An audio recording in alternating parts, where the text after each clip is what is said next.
आज भोजपुरी जगत के सुपर स्टार का बोलने बनी ट्रेंडिंग स्टार भी है। हमारे बड़ भैया है हम खेसारी लाल यादव जी, तरी जोरदार ताली बजा के स्वागत हुआ सब कर दे।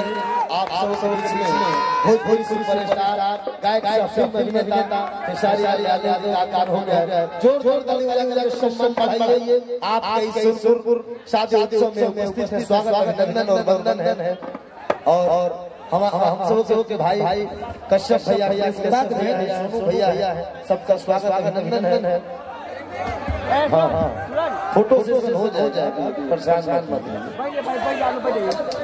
हाँ हो जाएगी, फोटो सेशन होता रहेगा। आइए मैं इस मंच पर स्वागत करना चाहता हूँ। एक शेर समर्पित करूंगा, उसके बाद जैसे भाई का चल रहा था गीत संगीत चलता रहेगा कि जननी जन्मभूमि के चरण छुआया, जननी जन्मभूमि के चरण छुआया, जनता जनार्दन का आशीर्वाद है, प्यार है मन है शांति है, संगीत की बहुत ही प्यार है भोजपुरी के मंचों के रखवाले खेसारी लाल यादव। आप सबको प्यार और आशीर्वाद से सुपर स्टार है। जोरदार ताली बजाकर सम्मान बढ़ाइए। भोजपुरी फिल्म स्टार सहगायक खेसारी लाल यादव जी का अभिनंदन और वंदन है। और प्यारे भाई गवाइए। हेलो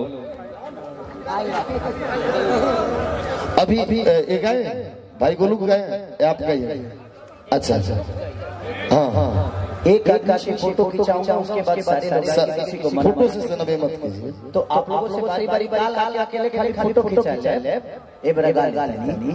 हाँ अभी गोलू बाबू से गवाया जाए। बोल रहे भैया कि गोलू से गवावा एगो दो गाना बोलो। हेलो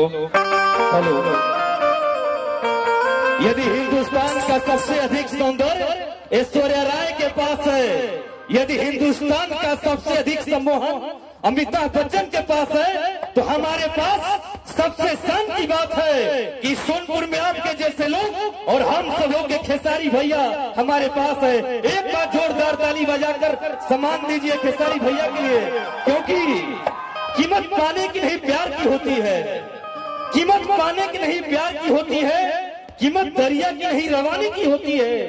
दुनिया में तो बहुत लोग आते हैं, लेकिन कीमत उस गीतों की नहीं आपकी जैसी आवाज की होती है। और मैं तमाम आपके फैन यहाँ पे लोग हैं, मैं चाहता हूँ एक बार जोरदार ताली बजाइए। इतनी कमजोर ताली सोनपुर से मैं उम्मीद नहीं रखता हूँ, क्योंकि ख्यालों की जवा लफ्जों की नस्लें कौन समझेगा, ख्यालों की जवा लफ्जों की नस्लें कौन समझेगा, मोहब्बत आप समझते हैं तो गजलें कौन समझेगा। एक बार जोरदार ताली बजाइए और मैं माइक समर्पित करता हूं बड़े भाई खेसारी लाल यादव जी। एक धुन बजाइए। इस धुन पर खेसारी भैया का जब एंट्री होता है तो ठुमका जब लगता है तो लगता है कि कार्यक्रम प्रारंभ हो गया। खेसारी लाल भैया का जब एंट्री होता है तो धमाल और कमाल से होता है। तो मैं चाहता हूँ एक धुन बजाइए फास्ट म्यूजिक में, हल्का मत एंट्री का